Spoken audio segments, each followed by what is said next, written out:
وبرکاتہ نحمدہ ونصلی علی رسولہ الکریم اما بعد. جناب صدر، معزز اساتذہ اکرام اور میرے عزیز ساتھیوں، السلام علیکم ورحمۃ اللہ وبرکاتہ.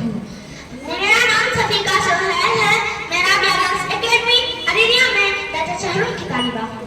آج میری تقریر کا عنوان ہے سیرت نبی صلی اللہ علیہ وسلم. کس شان سے اللہ نے اتارے ہیں محمد، کس شان سے اللہ نے اتارے ہیں محمد، ہر دور میں ہر شخص کو پیارے ہیں محمد. سرت عالی وقار دنیا میں تب اندھیرا ہی اندھیرا تھا. چاند تھا لیکن بے نور سا، تارے تھے لیکن بجھے بجھے سے، آفتاب تھا لیکن ڈوبا ڈوبا سا. عقلوں پر پتھر پڑے ہوئے تھے، دل اجرے اجرے ہوئے تھے.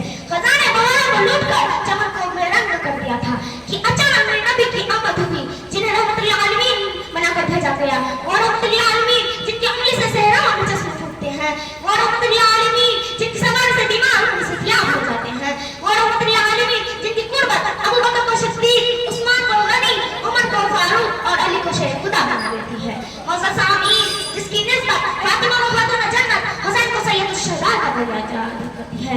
اس رحمت للعالمین کی شان کیا بیان کروں. مقام محمود جس کے انتظار میں ہے، مقام محمود جس کے انتظار میں ہے، جنت سے اٹھ کر جس کے انتظار میں ہے. اور اپنے چچا امین کے قتل کو بھی معاف کرنے والا، مکہ فتح کر کے عام معافی کا اعلان کرنے والا، میرا رب جن کی زلفوں کی قسمیں اٹھائے واللیل اذا سجا، میرا رب جن کی شان کی قسمیں اٹھائے والہذا الولد الامین، جنہیں میرا رب کبھی حبیب کہے، کبھی خلیل کہے، کبھی طہا کہے، کبھی یاسین کہے اور کبھی مغفر کہے. ہاں معزز سامعین، رحمت للعالمین کو امت کے در بنے سجدوں میں روتا ہوا دیکھتی ہوں. جس طرح لب سے لب ملتے ہیں نام محمد کے سبب، جس طرح لب سے لب ملتے ہیں نام محمد کے سبب، کاش ہم سب مل جائے اس نام محمد کے سبب.